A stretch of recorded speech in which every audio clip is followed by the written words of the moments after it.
안녕하세요. 책 한민국입니다. 오늘 소개할 책은 클리어 싱킹. 지은이는 쉐인 페리시. 월스트리트가 가장 신뢰하는 의사결정 및 스마트 싱킹 전문가. 전직 캐나다 정보기관의 비밀요원으로 활동하며 국가 기밀과 중대 범죄 문제를 다루는 일을 하면서 최선의 의사결정을 내리는 법을 고민하게 되었다. 워런 버핏과 찰리 먼거 같은 투자계의 거물과 데니얼 카너먼 같은 심리학자들의 모든 저서와 논문을 섭렵하여 의사결정과 명확한 사고법에 관한 통찰을 일목요연하게 정리했는데 그 글이 뉴욕타임스, 월스트리트 저널, 포브스를 포함한 거의 모든 주요 간행물에 소개되기 시작했다.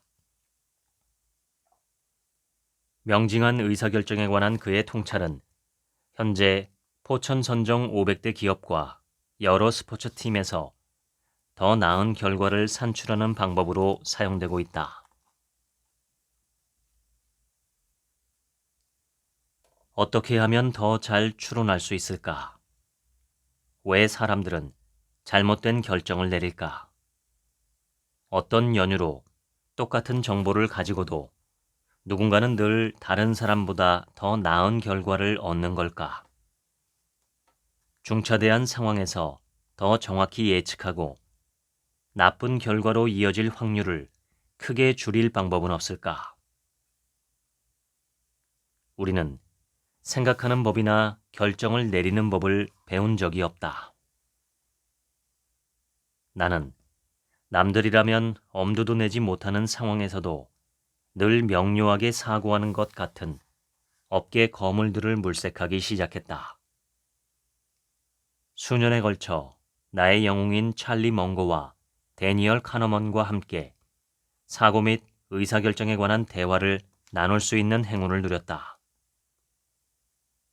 그들과 나눈 수천 번의 대화는 한 가지 핵심 통찰로 수렴되었다. 원하는 결과를 얻으려면 두 가지를 해야 한다. 첫째, 먼저 우리의 생각과 감정, 행동에 추론의 공간을 확보해야 한다.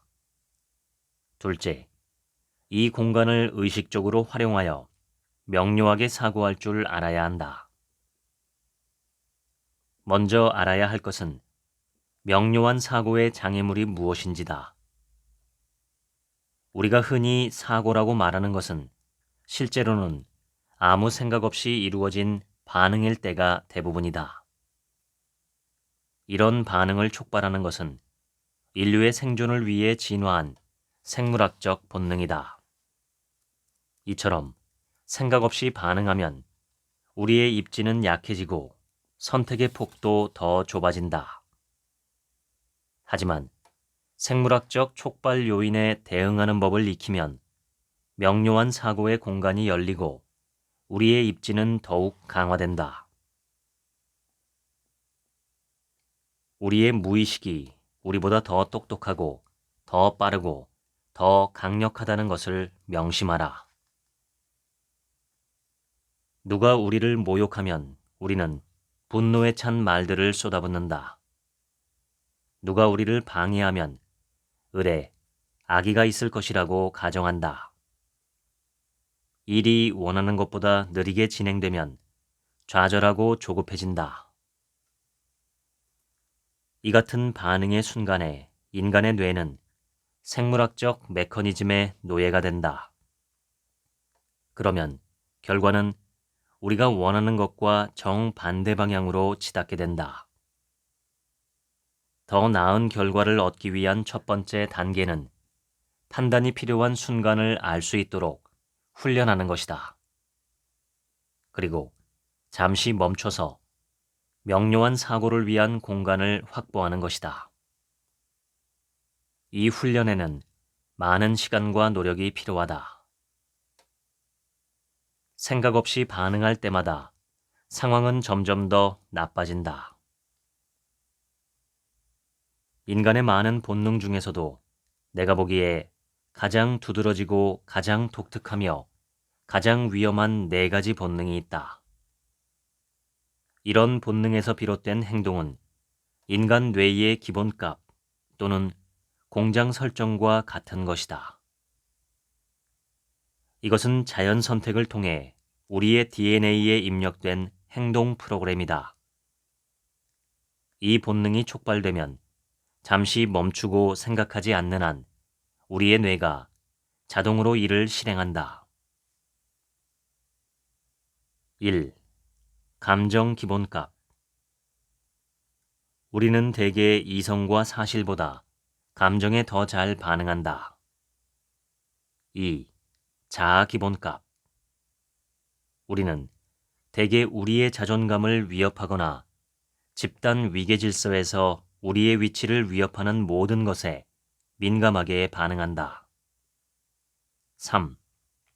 사회적 기본값. 우리는 대개 우리가 속한 사회 집단의 표준을 따른다. 4. 관성 기본값. 우리는 습관에 젖어 편안함을 추구한다. 우리는 대개 변화에 저항하고 익숙한 발상이나 과정 또는 환경을 선호한다. 내가 옳다고 느끼고 싶은 욕망이 객관적으로 옳은 것에 대한 욕망보다 더 강하다. 자아 기본값에 휘둘리면 객관적으로 옳은 것보다 내가 옳다는 느낌에 집착하게 된다. 내가 옳다고 느끼는 것보다 더 기분 좋은 것은 별로 없다. 대다수 사람은 자신이 옳다고 생각하며 살아간다. 자신과 다르게 세상을 보는 사람들은 틀렸다고 생각한다. 이렇게 우리는 우리가 원하는 세상과 실제 세상을 혼동한다. 주제는 중요하지 않다. 정치에 관해서든 다른 사람에 관해서든 기억에 관해서든 우리는 항상 옳다. 우리는 우리가 원하는 세상의 작동 방식을 실제 작동 방식이라고 착각한다. 그러나 당연히 우리는 모든 것에 관해 항상 옳을 수는 없다. 뉴턴의 제1운동 법칙인 관성의 법칙을 쉽게 표현하면 다음과 같다. 움직이는 물체는 계속 움직이려고 하고 정지한 물체는 계속 정지해 있으려고 한다. 이 물리학 법칙은 인간 행동에도 적용되며 유리한 변화에도 저항하는 우리의 본능도 마찬가지다. 물리학자 레너드 물로디노프는 이것을 다음과 같이 요약했다. 우리의 마음은 일단 방향을 잡으면 외부의 힘이 작용할 때까지 그 방향을 유지하는 경향이 있다. 관성 때문에 인간은 싫어하는 일과 행복하지 않은 관계를 버리지 못한다.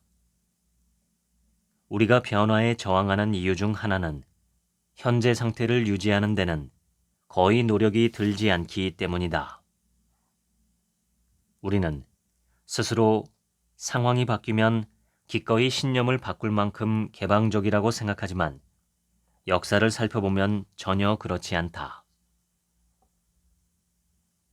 찰스 다윈의 명언으로 잘못 알려진 다음과 같은 말이 있다. 살아남는 것은 가장 강한 종도 아니고 가장 똑똑한 종도 아니다.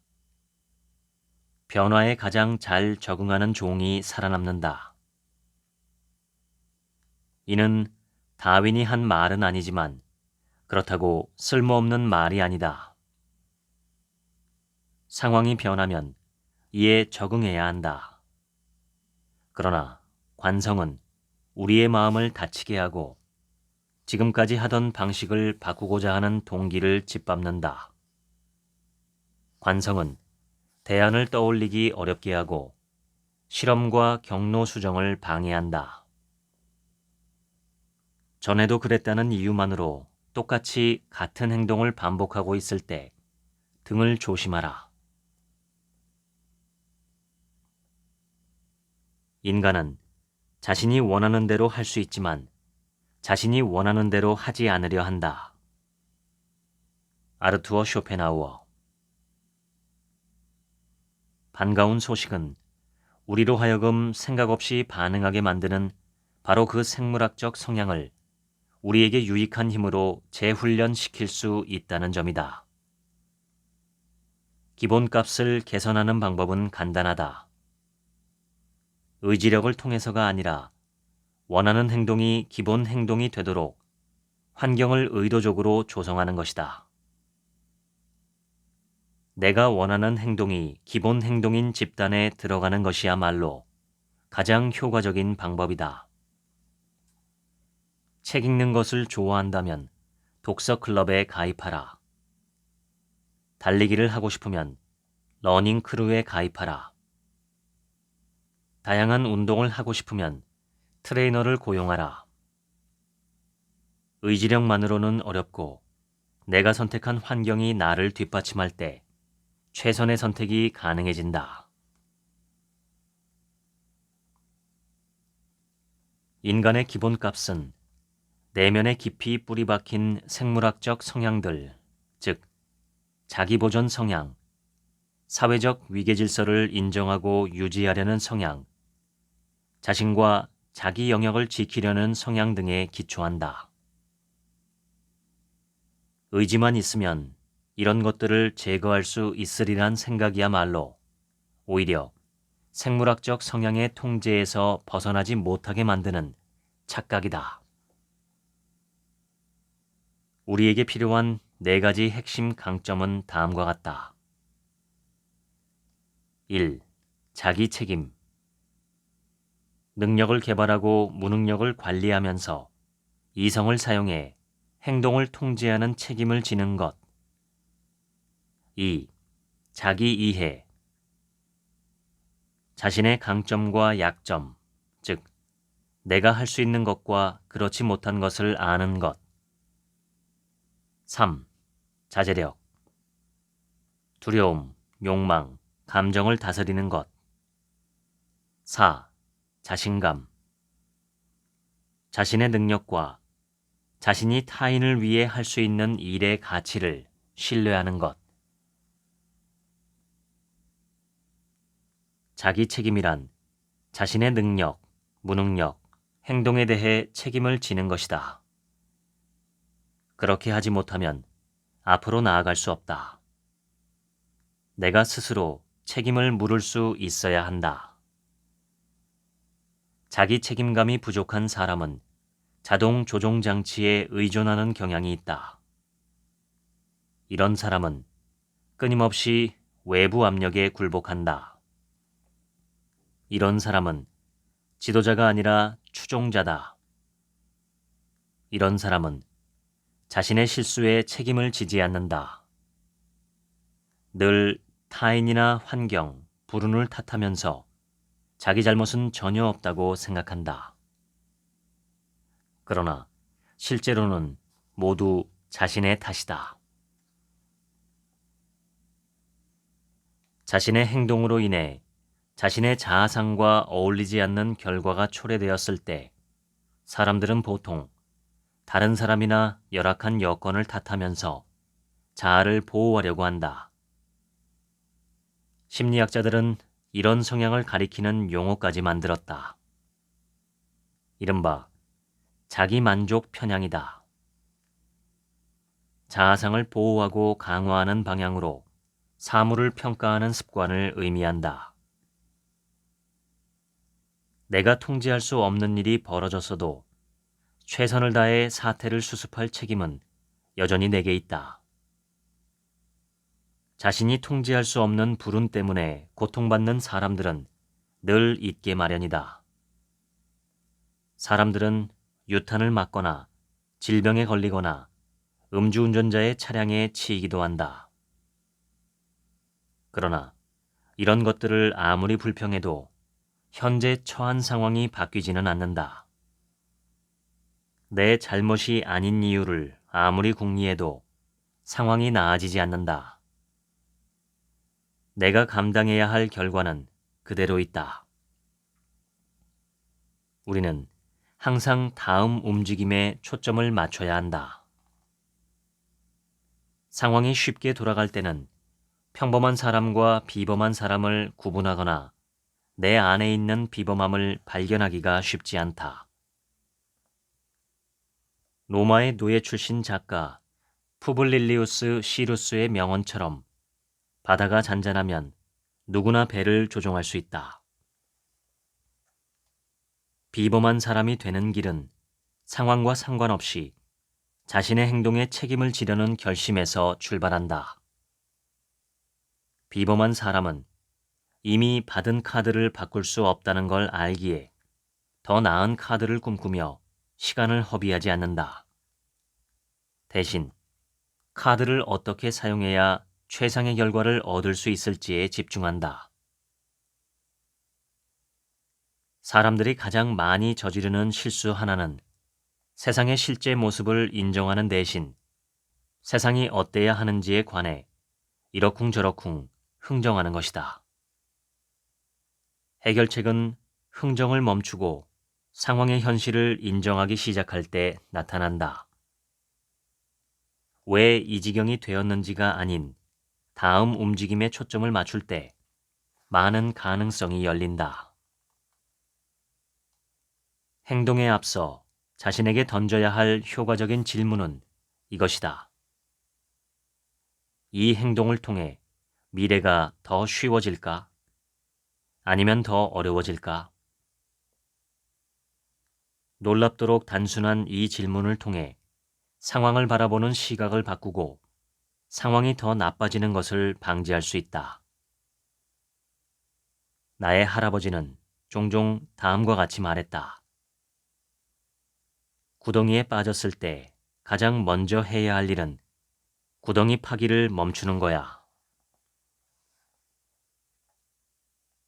상황이나 환경 또는 다른 사람을 끊임없이 비난하는 사람은 사실상 자신에게는 결과에 영향을 미칠 능력이 없다고 주장하는 것이나 다름없다. 현실은 이와 다르다. 우리는 살면서 끊임없이 선택하고 이런 선택이 쌓여서 습관이 되며 이런 습관이 길을 결정하고 그 길이 우리의 결과를 좌우한다. 따라서 원치 않았던 결과를 남 탓으로 돌리는 것은 자신에게 면죄부를 주는 것이다. 문제에 봉착했을 때 늘 다른 사람이나 상황을 탓하는 사람들은 피해자라는 말을 즐겨 사용한다. 물론 실제로는 그들이 피해자가 아닐 때가 많다. 자기 책임의 힘은 비록 모든 것을 통제할 수는 없어도 모든 것에 대한 자신의 반응을 통제할 수 있다는 것을 깨닫는 데서 비롯된다. 이는 살아가면서 어떤 상황에 직면하든 그저 반응하는 대신에 행동하려는 태도이다. 자기 이해는 자신의 강점과 약점을 아는 것이다. 자신이 할 수 있는 것과 할 수 없는 것, 자신의 능력과 한계, 강점과 약점, 자신의 통제력 안에 있는 것과 밖에 있는 것을 알아야 한다. 자신이 무엇을 알고 무엇을 모르는지를 알아야 한다. 나아가 자신의 인지적 맹점을 알아야 한다. 즉, 자신이 모르는 것이 있을 뿐만 아니라 그것을 모르는 것을 모른다는 사실, 즉, 미국 국방부 장관을 지낸 도널드 럼스펠드의 유명한 표현을 빌리자면 미지의 불확실성, 즉 unknown unknowns가 있다는 사실을 알아야 한다. 자제력은 자신의 두려움과 욕망 및 그 밖의 감정을 통제할 수 있는 능력이다. 자제력은 맹목적으로 본능을 따르는 대신 이성을 위한 공간을 확보하는 것이다. 감정이 나를 자극할 때 나는 그저 반응할 수도 있고 명료한 사고를 바탕으로 감정을 따를 가치가 있는지 판단할 수도 있다. 성공의 상당 부분은 바로 이 순간에 내키지 않더라도 할 일을 해내는 자제력에 달렸다. 장기적으로 미래를 결정하는 것은 감정의 강도가 아니라 일관된 규율이다. 자신감은 자신의 능력과 자신이 타인을 위해 할 수 있는 일의 가치를 신뢰하는 것이다. 자신감 있는 사람은 감당할 자신이 있기에 현실을 마주하는 것을 두려워하지 않는다. 자신감 있는 사람은 다른 사람이 자신을 어떻게 보든 신경 쓰지 않으며 유난스러워 보일 것도 두려워하지 않고 새로운 것을 시도하는 동안에 바보처럼 보일 위험도 감수한다. 이런 사람은 이미 충분히 두들겨 맞고 다시 일어서 본 경험이 있기에 필요하면 다시 그렇게 할 수 있다는 자신감이 있다. 또한 결정적으로 이런 사람은 무리를 능가하려면 때때로 다르게 할 필요가 있으며 그러면 방해꾼과 습관적 반대자가 생길 수밖에 없다는 사실도 안다. 어느 날 나는 한 대기업의 CEO와 산책을 하면서 주요 직책에 직원을 뽑는 방법에 관해 이야기를 나누었다. 내가 그에게 물었다. 직원의 수행 능력을 예측할 수 있는 성격 특성을 하나만 고르라면 무엇일까요? 그거야 쉽죠. 자신이 안다고 생각하는 사안에 대해 얼마나 솔직하게 생각을 바꿀 수 있는가 하는 점이죠. 그의 설명에 따르면 회사에 가장 필요한 인재는 최선의 아이디어를 가진 사람이 아니라 자신의 생각을 재빨리 바꿀 수 있는 사람이었다. 이런 사람은 자아가 아닌 결과에 주목한다. 반면 실패할 확률이 가장 높은 사람은 자신의 관점을 뒷받침하는 세세한 부분에 집착하는 사람이라고 그가 말했다. 그런 사람은 무엇이 옳은지가 아니라 자신이 옳다는 것을 증명하는 데만 너무 집중하거든요. 객관적으로 옳은 것을 위해 자신의 입장을 기꺼이 바꿀 준비가 되어 있어야 한다. 자신의 잘못을 인정하는 것은 약함의 표시가 아니라 강함의 표시다. 다른 사람의 설명이 내 설명보다 낫다고 인정하는 것은 적응력의 표시다. 현실을 직시하려면 용기가 필요하다. 한 번은 뉴욕에서 효과적인 결정에 관한 강연을 했다. 강연이 끝나자 한 여성이 질문이 있다며 다가왔다. 그녀는 자신이 지금 몸담고 있는 조직의 차기 CEO 자리를 두고 경쟁하는 두 후보 중 한 명이라고 하면서 조직의 당면 문제를 어떻게 처리하느냐에 따라 당락이 결정될 것 같다고 했다. 그녀는 문제를 자세히 설명한 후 자신이 조직에 제시한 해법을 내게 말해주었다. 그 해법은 꽤 그럴듯했지만 다소 복잡하고 실행에 많은 위험이 따랐다. 사실 더 간단하면서도 비용과 위험이 적은 대안이 있었다. 그 방법이 객관적으로 더 나은 해법이었는데 문제는 그것이 경쟁 후보의 아이디어라는 점이었다. 그녀는 자신의 해법이 최선이 아니라는 것을 스스로도 잘 알고 있다는 점을 마지못해 고백했다. 하지만 그녀는 이를 인정하고 싶지 않았다. 내가 옳다고 느끼는 욕망을 포기할수록 더 좋은 결과를 얻을 수 있다. 만약 당신이 회사의 지분을 100% 갖고 있고 100년 동안 그 회사를 팔 생각이 없다면 어떤 해법을 선택하시겠습니까? 한참을 망설이더니 그녀가 대답했다. 제가 무엇을 해야 하는지 이제 알겠어요. 고마워요. 몇 달 후 휴대폰 벨소리가 울렸다. 그녀였다. 선생님 덕분에 제가 CEO가 되었어요. 삼키기 힘든 약이었지만 결국 경쟁자의 해결책을 지지하기로 마음먹었는데 그렇게 함으로써 오히려 저울추가 제 쪽으로 기울었어요. 설령 경쟁자를 지지하는 꼴이 된다고 해도 자존심을 버리고 회사의 최선인 해결책을 선택했는데 이사회가 그런 모습에 저를 적임자라고 판단했답니다. 자신감은 누가 옳은가가 아닌 무엇이 옳은가에 집중할 수 있는 능력이다. 현실을 직시하는 힘이다. 자신의 실수를 인정하고 입장을 바꿀 수 있는 힘이다. 자신감은 옳은 것의 편에 서게 해준다. 그러니 자아가 아닌 결과에 집중하라.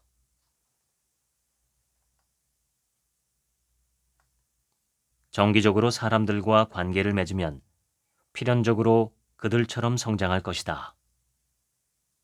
흙먼지로 뒤덮인 사람과 어울리면 자신도 어느 정도 더러워질 수밖에 없다는 것을 명심하라. 에픽테토스. 부적절한 사람들을 피하는 것만큼 인생에서 중요한 것도 많지 않다.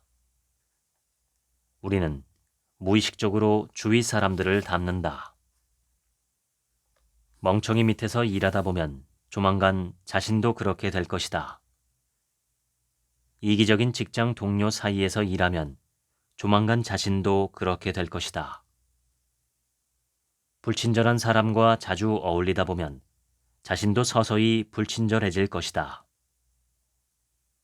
주위 사람들의 생각과 감정, 태도와 기준이 조금씩 자신의 것이 된다.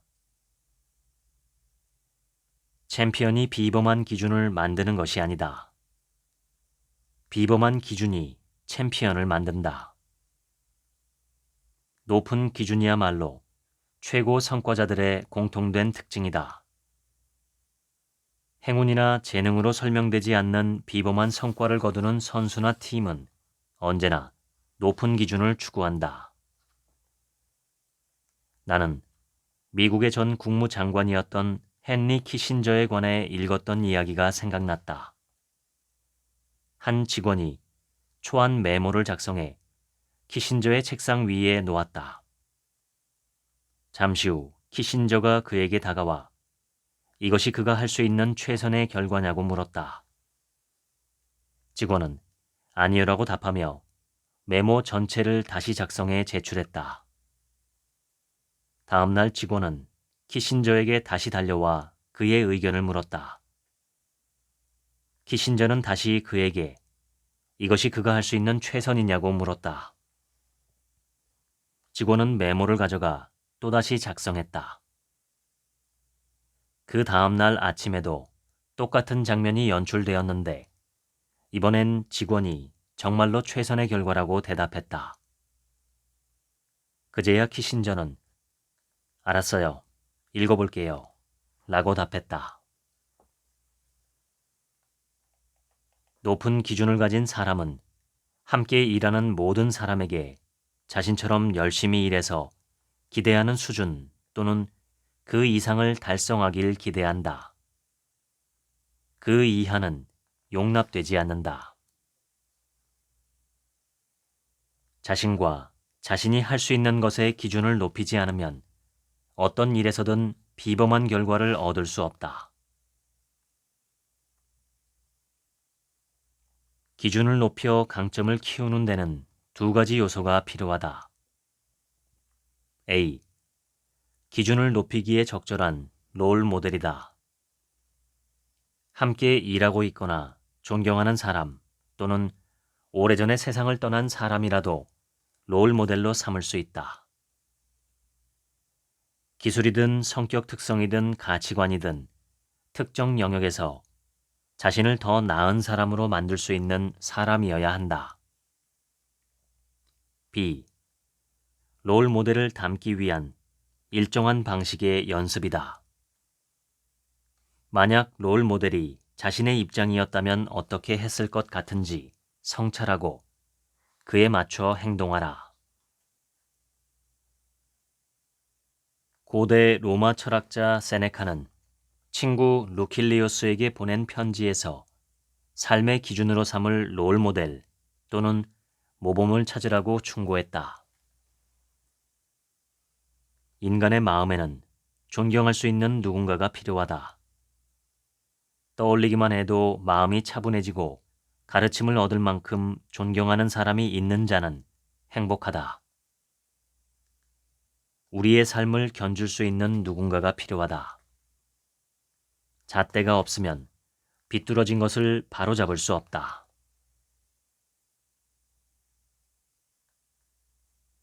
사람들이 흔히 저지르는 치명적인 실수가 하나 있다. 성격에 흠이 있거나 자신의 세계관과 맞지 않는 세계관을 가진 사람에게서는 도통 배우려 하지 않는다는 것이다. 다른 이에게서 배우는 것을 성급하게 거부하지 말라. 멍이 들었다고 사과를 버리지는 말라.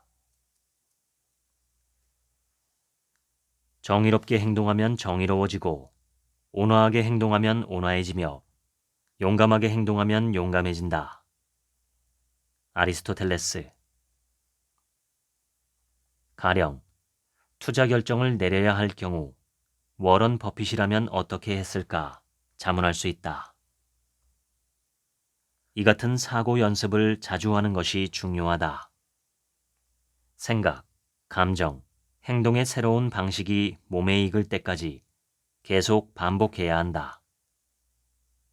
이것이 제2의 천성이 될 때까지 계속 연습하라. 남 탓을 그만두고 내가 통제할 수 있는 것에 집중하면 삶이 한결 쉬워진다. 제임스 클리어. 내 삶의 주인이 되는 한 가지 방법은 내가 할 수 있는 것을 통제하는 것이다. 또 다른 방법은 내가 할 수 없는 것을, 즉 나의 약점이나 허점을 관리하는 것이다. 나쁜 습관은 행동의 결과가 즉각적으로 나타나지 않을 때 생기기 쉽다. 오늘 초콜릿바 한 개를 먹거나 운동을 걸렀다고 해서 갑자기 건강이 나빠지진 않는다. 야근 때문에 며칠 동안 가족과 함께 저녁 식사를 하지 못했다고 관계가 결단 나진 않는다. 오늘 이 일을 제쳐두고 소셜미디어에 매달렸다고 해서 내일 해고되지도 않는다. 그러나 이런 선택이 반복되면 습관이 되고 습관이 누적되면 재앙으로 발전할 수 있다.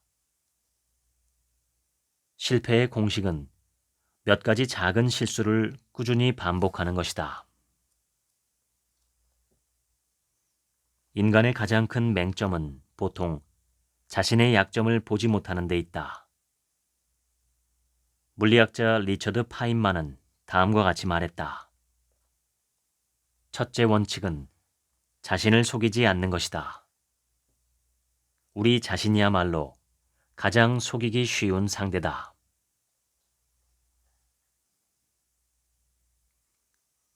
몇몇 연구에 따르면 스트레스는 숙고 과정의 축소를 초래한다. 알코올 중독자 갱생회에서는 회원을 위한 안전장치를 운영한다. 그 장치는 홀트, 즉 HALT라고 불리는데 배고프고 화나고 외롭고 피곤한 hungry, angry, lonely and tired 상태를 뜻하는 두 문자어다. 홀트는 술을 마시고 싶을 때는 먼저 자신이 이 네 가지 상태에 해당하는지 살피고 거기에 해당한다면 술을 찾는 대신 진짜 문제, 즉 배고픔, 분노, 외로움 또는 피로의 문제를 해결하라고 한다.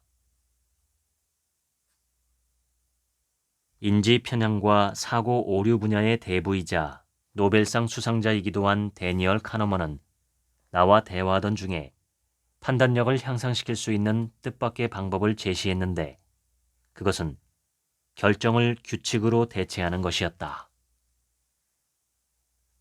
탄산음료를 적게 마시는 것이 목표라고 가정해보자.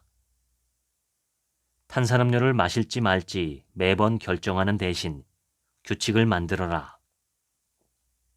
가령 금요일 저녁 식사 때만 탄산음료 마시기 또는 탄산음료는 무조건 입에도 대지 않기 같은 규칙을 만들 수 있다. 규칙이 있으면 매번 결정할 필요가 없다. 희한하게도 사람들은 개인이 세운 규칙에 대해서는 토를 달지 않는 경향이 있다. 개인의 규칙을 그 사람의 특징으로 말없이 받아들이는 것이다. 사람들은 결정에 대해서는 의문을 제기하지만 규칙은 존중한다. 언젠가 카너먼은 내게 자신의 첫 번째 규칙을 말해주었는데 전화로 무슨 요청을 받을 경우 절대로 수락하지 않는 것이라고 했다. 그 역시 다른 사람들이 자신을 좋아하길 바라는 마음으로 종종 요청을 수락했더니 내키지 않는 일들로 일정이 가득 찼다는 것이었다. 그래서 무언가를 수락하는 이유에 대해 좀 더 엄격한 기준을 적용하기로 결심하고 사람들이 전화로 무엇을 요청하면 생각해보고 다시 연락드리겠습니다 라고 답한다고 했다. 이렇게 하면 직접적인 사회적 압력 없이 생각할 시간을 가질 수 있을 뿐만 아니라 기다리는 것을 좀처럼 좋아하지 않는 인간의 성향 때문이라도 요청 자체가 많이 줄어든다는 것이다. 카너먼은 사람들에게 다시 연락해 요청을 수락하는 일은 거의 없다고 말했다. 순간의 반응 속도를 늦추어 더 명료한 사고를 위한 시간적 여유를 확보하는 또 다른 방법은 한 발 물러서서 다음과 같이 자문하는 것이다. 내가 달성하려는 것이 무엇이지? 이것을 하면 목표에 더 가까워질까? 아니면 더 멀어질까? 최고의 결정권자는 다음과 같은 두 원칙을 따른다. 1. 정의 원칙. 문제를 정의할 책임을 진다. 다른 사람이 대신 정의하게 하지 마라. 문제를 이해하기 위해 노력하라. 문제를 서술하거나 설명하는데 전문 용어를 쓰지 마라. 2. 근본 원인 원칙. 문제의 근본 원인을 찾는다. 증상만 치료하는 것에 만족하지 마라. 문제의 근본 원인을 찾는 데 유용한 도구가 있다. 바로 문제를 근본적으로 없애려면 어떻게 해야 하는가라고 묻는 것이다. 미국 동물학대 방지협회는 미국에서 가장 큰 동물 복지단체 중 하나다. 이 단체의 추산에 따르면 매년 300만 마리 이상의 개가 보호소에 들어와 입양을 기다린다. 이 중 약 140만 마리는 입양에 성공하지만 결국 미국에서 매년 100만 마리 이상의 개는 입양되지 못한다. 대다수 보호소가 직면한 문제는 어떻게 하면 더 많은 사람이 반려견을 입양하게 할 수 있을까이다. 그러나 이 질문에 대한 답변은 장기적인 해결책이 되지 못한다. 로스앤젤레스에 있는 다운타운 도그 레스큐의 설립자 로리 와이즈는 그러한 질문 대신 다음과 같이 물었다. 근본적으로 입양할 반려견의 수가 적으려면 어떻게 해야 하는가? 데이터를 살펴보던 와이즈는 보호소에 들어오는 개의 30%가 주인이 자발적으로 돌보기를 포기한 반려견이라는 사실을 발견했다. 그녀는 반려견을 돌보던 주인이 더는 사료를 구할 여유가 없어져 차라리 다른 사람이 돌보는 게 낫겠다 싶어 동물을 포기하는 경우가 많다는 것을 알게 됐다. 와이즈는 새로운 프로그램을 시작했다. 반려견을 포기할 목적으로 보호소를 찾는 주인들에게 여건이 되면 반려견을 계속 돌볼 의향이 있는지 물은 것이다. 주인들이 그렇다고 대답하면 직원은 문제 해결을 위해 네트워크를 활용했다. 해결책이 겨우 $10짜리 광견병 예방 접종일 때도 있었고 장기적인 사료 공급일 때도 있었다.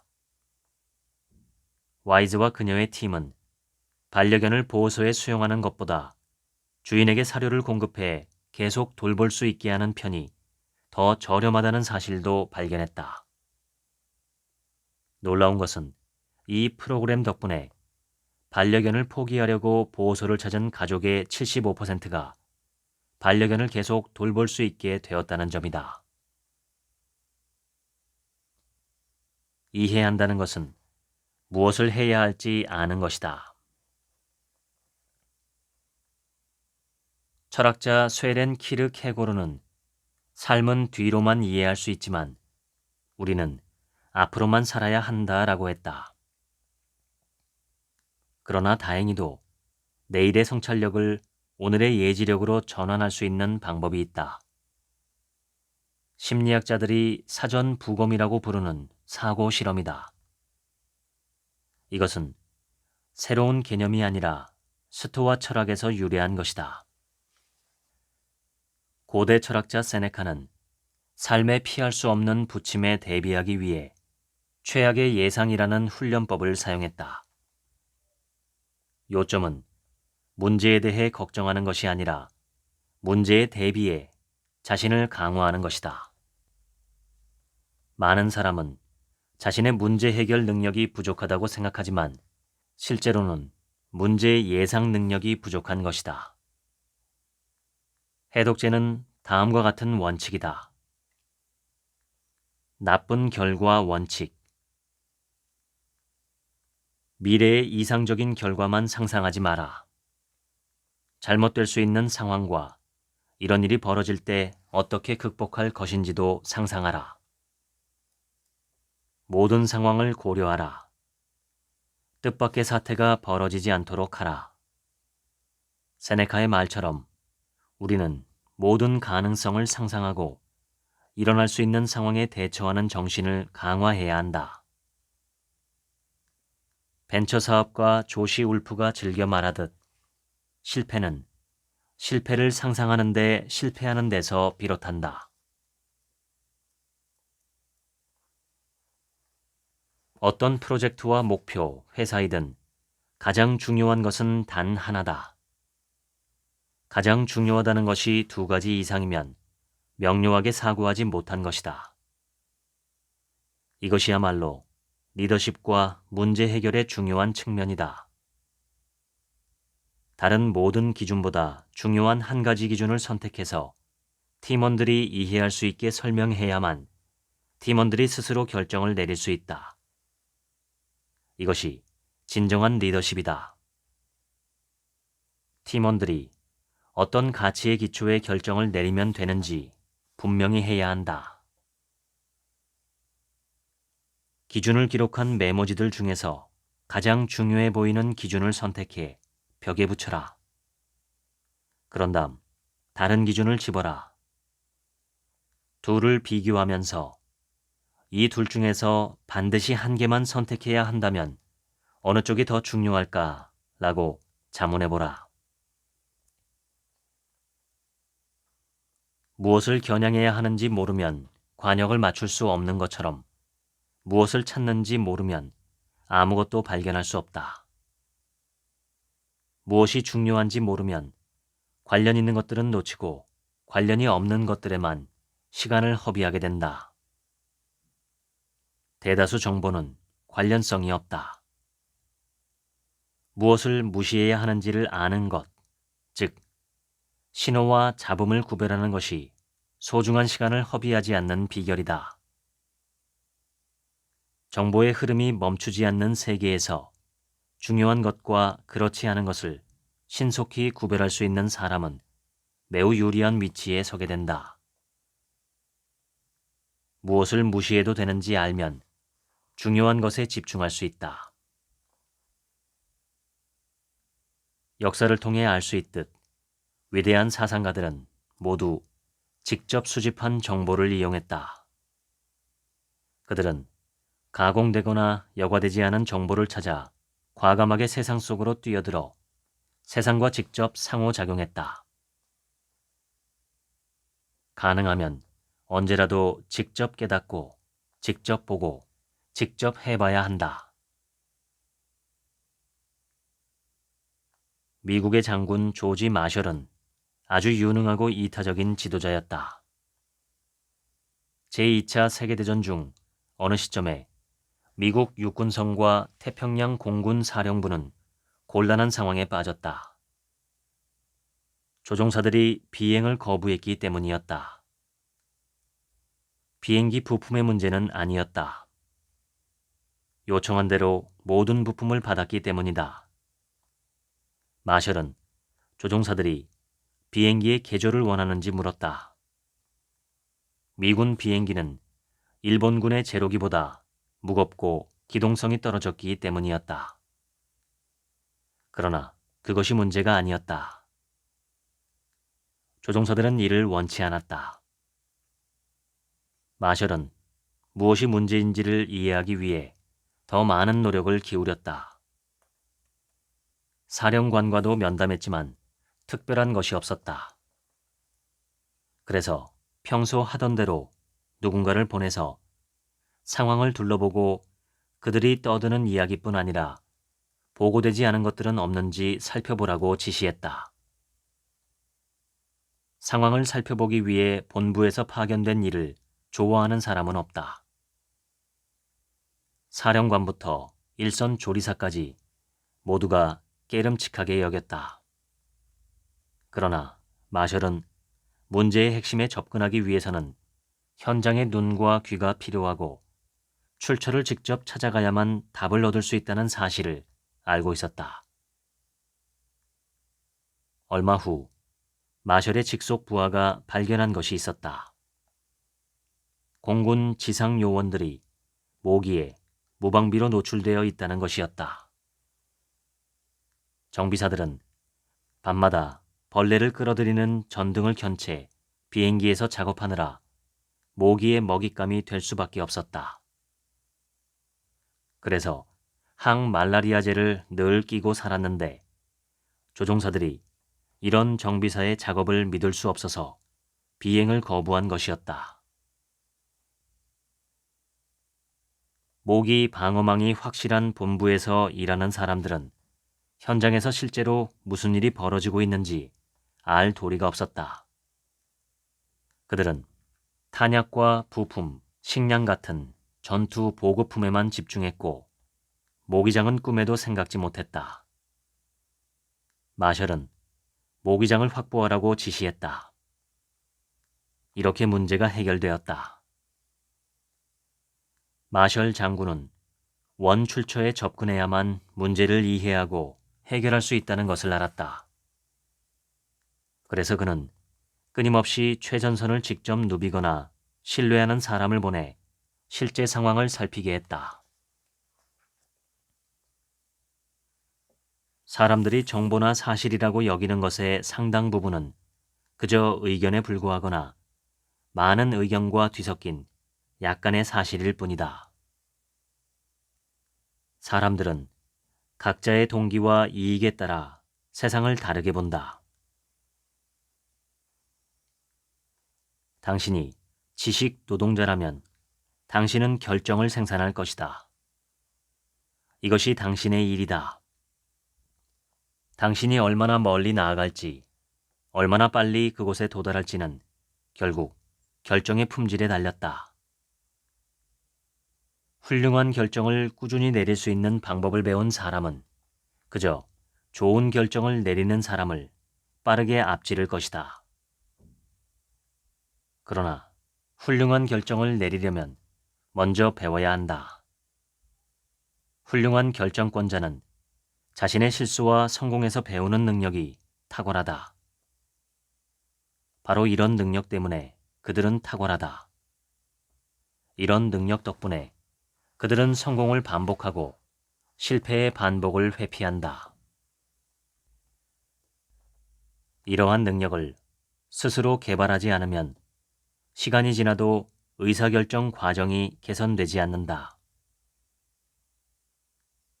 인간은 보통 성공하면 본인의 능력이나 노력 덕분에 성공했다고 평가한다. 반면 무엇에 실패하면 외부 요인 탓으로 돌리는 경향이 있다. 기본적으로 앞면이 나오면 내가 옳다. 뒷면이 나와도 내가 틀린 것은 아니다 라고 생각하는 것이다. 더 나아지고 싶다면 이런 황당한 이야기부터 고쳐야 한다. 많은 사람이 좋은 결정이 좋은 결과를 낳고 나쁜 결정은 그렇지 않다고 생각한다. 결과가 우리가 원했던 것이라면 좋은 결정을 내렸다고 결론 짓고 결과가 우리가 원했던 것과 다르면 외부 요인을 탓한다. 그러나 좋은 결정이 나쁜 결과를 낳을 수도 있고 나쁜 결정이 좋은 결과를 낳을 수도 있다. 결과 또는 결과에 대한 느낌을 토대로 우리 또는 다른 사람의 결정을 평가하면 운과 실력 또는 통제력을 구분할 수 없다. 좋은 결정을 내리는 것은 결과가 아니라 과정의 문제다.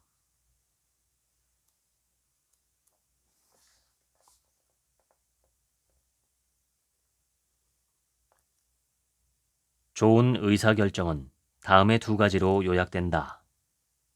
1. 원하는 것을 얻는 법을 아는 것. 2. 무엇이 원할 만한 가치가 있는지 아는 것. 첫 번째는 효과적인 결정에 관한 것이고 두 번째는 좋은 결정에 관한 것이다. 두 가지가 같아 보일 수도 있지만 그렇지 않다. 모든 좋은 결정은 효과적이지만 모든 효과적인 결정이 좋은 결정은 아니다. 최선의 판단이란 결국 우리가 이 순간에 원한다고 생각하는 것을 넘어 진정으로 원하는 것을 얻을 수 있는 결정을 내리는 것이다. 다른 사람이 우리 삶의 목적을 선택하도록 내버려 두지 마라. 자신이 있는 곳과 자신이 향하는 곳에 대해 스스로 책임을 져라. 삶의 질은 우리가 좇는 것의 품질에 따라 결정된다. 우리는 돈, 지위, 권력과 같은 것이 우리를 행복하게 해줄 것이라고 생각하지만 실제로는 그렇지 않다. 이런 것들을 얻어도 우리는 만족하지 못한다. 그리고 더 많은 것을 원한다. 이런 현상을 가리켜 쾌락의 쳇바퀴라고 부른다. 쾌락의 쳇바퀴를 돌리는 사람들은 조건부 행복을 좇는다. 이들은 이런저런 일이 일어나면 행복할 것이라고 생각한다. 자신이 받아 마땅한 공로를 인정받는다면, 돈이 조금만 더 많다면, 나의 진정한 짝을 찾을 수 있다면 행복하리라 여기는 것이다. 그러나 조건부 행복을 좇는 사람은 결코 진정으로 행복하지 않다. 그들이 원한다고 생각했던 것을 얻는 순간, 행복의 조건이 충족된 순간, 그들은 자동으로 더 많은 것을 원하게 된다. 내 주위에는 사회적으로 명실공히 성공했지만 내가 결코 닮고 싶지 않은 삶을 산 사람들이 많다. 그들은 원하는 것을 얻는 법을 알았고 그렇게 원한 것을 마침내 얻었지만 그들이 원한 것은 그렇게 원할 만한 가치가 없던 것이었다. 오히려 그들이 그토록 원했던 것 때문에 삶이 망가지고 말았다. 가장 중요한 것은 무엇을 원해야 하는지 아는 것이다. 나는 몇 해 전 내가 알고 있는 걸 당신도 알게 된다면 이라는 책의 저자인 노인학자 칼 필레머를 인터뷰했다. 그는 70대, 80대 또는 그 이상의 나이대 사람들이 젊은 사람들보다 더 행복하다는 것을 보여주는 많은 연구를 접했다. 이것이 그의 흥미를 불러일으켰다. 어느 날 다음과 같은 생각이 떠올랐다. 어쩌면 노인들은 행복한 삶의 방법을 알고 있을지 모른다. 이를 계기로 필레머는 노인들의 실천적 지혜를 찾는 7년간의 탐구를 시작했다. 오랜 탐구의 결과 노인들에게서 그가 얻은 첫 번째 교훈은 인생이 짧다는 것이었다. 응답자의 나이가 많을수록 삶이 한순간처럼 지나간다고 말하는 사람이 많았어요. 라고 그는 말했다. 젊은이들에게 인생이 짧다고 말할 때 노인들은 암울하거나 비관적이지 않았다. 대신 그들은 진정으로 중요한 것에 우선순위를 두는 시각을 제시하고 싶어 했다. 필레머가 인터뷰한 사람들의 시각에서 가장 중요한 것은 무엇이었을까? 거기에는 다음과 같은 것들이 포함되었다. 소중한 사람에게 하고 싶은 말이 있으면 지금 바로 와라. 그것이 고맙다는 말이든 용서해달라는 말이든 아니면 그저 질문이든 상관없다. 자녀와 최대한 많은 시간을 함께 보내라.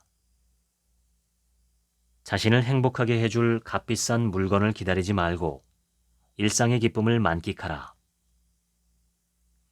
좋아하는 일을 하라. 배우자는 서두르지 말고 신중하게 골라라. 필레모에게 노인들이 중요하지 않다고 말한 것들도 마찬가지로 흥미롭다. 행복해지기 위해서 최대한 열심히 일해 돈을 벌어야 한다고 말한 사람은 아무도 없었다. 주위 사람들만큼 부자가 되는 것이 중요하다고 말한 사람은 아무도 없었다. 예상 수입을 토대로 직업을 선택해야 한다고 말한 사람은 아무도 없었다. 자신에게 잘못한 사람에게 복수하지 않은 것을 후회한다고 말한 사람은 아무도 없었다. 그렇다면 노인들이 가장 후회한 것은 무엇이었을까? 그것은 결코 일어나지 않을 일에 대해 걱정한 것이었다. 걱정은 삶을 낭비하는 겁니다. 라고 한 응답자는 말했다. 그러나 더욱 중요한 통찰이 또 하나 있었다. 필레머는 한 인터뷰 대상자에게 그녀가 느끼는 행복의 원천이 무엇인지 설명해달라고 요청했다. 그녀는 다음과 같이 답했다. 89년을 살면서 나는 행복이 조건이 아니라 선택이라는 것을 깨달았어요. 필레머는 다음과 같이 설명했다. 행복을 위해 필요한 것은 오히려 관점의 의식적 전환이었습니다. 매일 비관보다는 낙관을, 절망보다는 희망을 선택하는 전환 말이지요. 앞서 언급한 노인들의 시각으로 사물을 바라볼 수 있다면 무엇이 진정으로 중요하고 무엇이 그렇지 않은지를 볼 수 있는 통찰을 얻게 될 것이다. 실제로 바로 이를 위한 고대 기법이 있는데 그것은 인생이 얼마나 짧은지를 생각해 보는 것이다. 세네카는 말했다. 마치 인생의 끝에 도달한 것처럼 마음의 준비를 하자. 우리의 시각을 인생의 끝으로 옮기면 진정으로 중요한 것이 무엇인지가 와닿기 시작한다. 그러면 더 현명해질 수 있다. 스티브 잡스에게는 매일 이루어지는 루틴이 있었다. 그는 매일 아침 거울을 보며 다음과 같이 질문했다. 만약 오늘이 내 인생의 마지막 날이라면 나는 오늘 내가 할 일을 정말로 원할까? 이 질문에 대해 며칠간 연속해서 아니라는 답변이 나오면 무언가를 바꿔야 한다는 것을 알았다고 한다. 언제부턴가 나도 이런 루틴을 따르기 시작했다. 그리고 이 루틴이 결국 정보기관을 떠나기로 결심하게 만든 계기가 되었다. 현명한 사람은 무엇이 진정으로 가치 있는지 안다. 현명한 사람은 삶이 단 한 번뿐이라는 것을 누구보다도 잘 안다. 때때로 현명함의 대가로 다른 사람들에게 바보 취급을 당할 수 있다. 당연하다. 현명한 사람에게 보이는 것이 어리석은 사람에게는 보이지 않기 때문이다. 좋은 판단력을 키우고 싶다면 다음과 같은 두 가지 질문을 던지는 데서 시작하라. 내가 삶에서 원하는 것은 무엇인가? 그것은 진정으로 원할 만한 가치가 있는가? 지금까지 클리어 싱킹 읽어드렸습니다. 지금부터는 제 얘기입니다. 이 책은 사고력과 판단력에 대한 책입니다. 뛰어난 사고력과 판단력이 있으면 현명하고 탁월한 결정을 할 수 있겠지요. 탁월한 결정을 하는 삶은 점점 더 훌륭해질 것이 분명합니다. 우리는 주변 사람들을 볼 때 누가 똑똑하고 영리한지, 누구의 인성이 뛰어나고 훌륭한지, 또 어떤 사람은 가까이에서는 안 될 사람인지 정확하게는 아니라도 어렴풋하게는 느낄 수 있습니다. 한 사람의 현명함이나 지혜는 그 사람의 사고와 판단, 그리고 말과 행동으로 드러납니다. 저자는 본능에 따라 반응하지 말고 이성에 따라 대응하라고 주문합니다. 감정과 기분과 본능에 따른 즉각적인 반응은 좋지 않은 판단일 경우가 대부분입니다. 이성과 사유에 따른 대응은 본능에 따른 즉각적인 반응보다 다소 느릴 수는 있지만 훨씬 더 현명하고 장기적으로 유익한 선택입니다. 문제는 우리가 이성적인 대응보다 감정적이고 동물적인 반응을 따라갈 때가 많다는 것이죠. 자극과 반응 사이에 공간이 있어야 합니다. 이성적인 대응을 하기 위해서는 그러한 여유가 필수적입니다. 명상과 마음 경영을 배우기 이전의 저를 돌아보면 이성적인 대응보다는 감정적이고 본능적인 반응을 할 때가 훨씬 더 많았습니다. 당연히 시간이 지나고 나서 후회할 때도 많았죠. 지금은 감정과 기분과 느낌과 감각이 발생하면 즉시 그것에 대해 검토하는 습관이 형성되고 있습니다. 예전과 비교해보면 한결 제 자신이 담담해진 것을 느낍니다. 흔히 인간은 이성적인 존재라고 하지요. 하지만 현대의 학자들은 인간을 움직이는 것은 이성이 아니라 감정이라고 말합니다. 실질적으로 결정을 하고 행동하는 배경은 감정인데 이성으로 그것을 정당화하거나 합리화할 뿐이라고 하지요. 정말 뜨끔한 말입니다. 모든 일에는 두 가지 이유가 있다. 하나는 겉으로 내세우는 이유이고 다른 하나는 말하지 않는 진짜 이유이다 라는 말도 있습니다. 그만큼 우리는 감정에 충실하게 살아갑니다. 감정뿐만이 아니고 기분과 느낌, 욕구와 욕망에도 충실하죠. 그래서 점점 더 행복과 멀어지는 것입니다. 오늘 소개한 이 책의 핵심 내용을 딱 두 가지로 정리하고 싶습니다. 먼저, 최종 목적지를 결정하는 것입니다. 인생을 여행으로 비유하면 가장 중요한 결정은 어디로 여행을 갈 것인가 하는 점입니다. 내 인생의 최종 종착지, 궁극적인 목표, 그것을 명확하게 해야 한다는 것이죠. 다른 말로 하면 내 인생의 꿈을 세우는 일입니다. 두 번째는 지금의 내가 어떤 선택을 해야 거기로 가는데 더 유리할지 판단하는 것입니다. 둘 중 더 중요한 것은 첫 번째입니다. 여행을 갈 때는 어디로 갈지가 가장 중요하죠. 물론 그 이전에 무엇을 위한 여행인지 목적이 명확해야겠죠. 그 목적에 따라 여행지가 결정됩니다. 조용한 휴식을 원하면 한적한 곳을 찾아가야 하고, 신나고 유쾌한 시간을 원하면 떠들썩하고 유명한 여행지를 알아봐야겠죠. 결국 인생에서 가장 중요한 질문은 무엇으로 내 삶의 의미와 목적을 삼을까입니다.